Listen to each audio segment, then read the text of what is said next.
personal journey to Silicon Valley from India 22 years ago. Growing up in India, like many of you, I got my first telephone when I was 12. In my case, it turned out to be a rotary phone, so it wasn't that great for selfies, but I still loved to call my friends, play with it, and sometimes take it apart. That telephone cemented my fascination with technology. I remember in my parents' house in Chennai, reading about the invention of the transistor at Bell Labs. Of course, that initial invention helped found what became known as Silicon Valley, and out of that came companies like Fairchild Semiconductor and Intel and all the computers and software that we all use today. You can draw a direct line from that invention to the technology that powers your Twitter feed or your WeChat messages today. I remember reading about that and thinking, it's the idea that matters. It didn't matter where you come from or what your background is. One revolutionary idea, one brilliant invention can unleash other entrepreneurs to revolutionize industries in ways you could never predict. The people who build the transistor in many ways enable the entrepreneurs who are using incredible processing power to analyze data and diagnose cancer. In the same way, the invention of smartphones and GPS has enabled other companies to build apps that revolutionize the way we travel around cities. That's why I came here. I had a deep desire to be part of this exchange of ideas, this community of entrepreneurs. And coming to the global hub where this was all happening, at Stanford, I felt welcomed and embraced. People didn't care where I came from, only my ideas and hard work mattered. I'm not alone. The Valley attracts people from all over the world. That is why you're here. I'm excited that over 700 entrepreneurs from over 170 countries are joining us here today. The possibility that anyone with the right idea at the right time can have an impact on others that is no longer limited to a single place.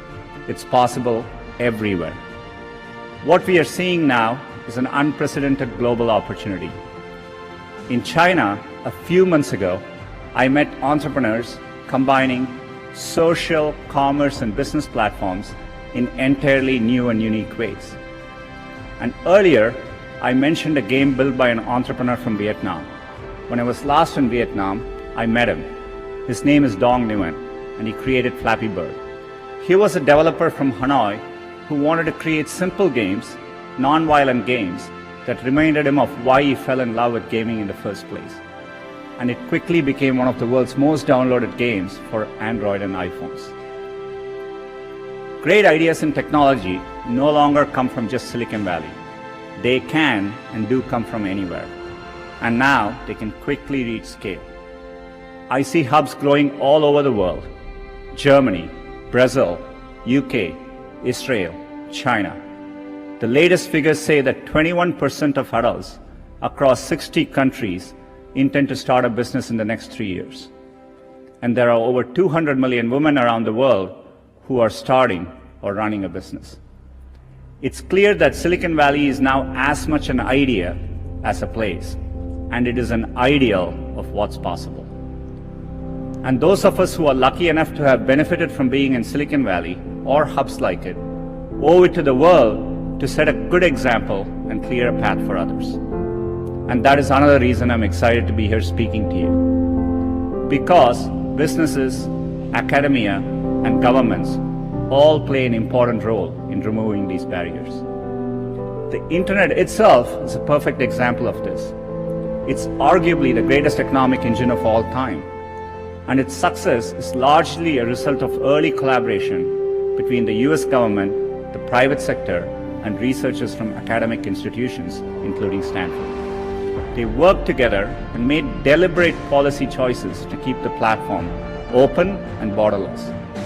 The course of history shows that this open model can unleash innovation, opportunity, and benefits for people everywhere.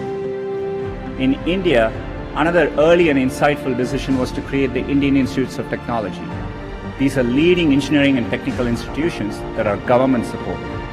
I still vividly remember as a teenager jumping onto a crowded train at Chennai and traveling for 24 hours to attend my school at IIT Kharagpur.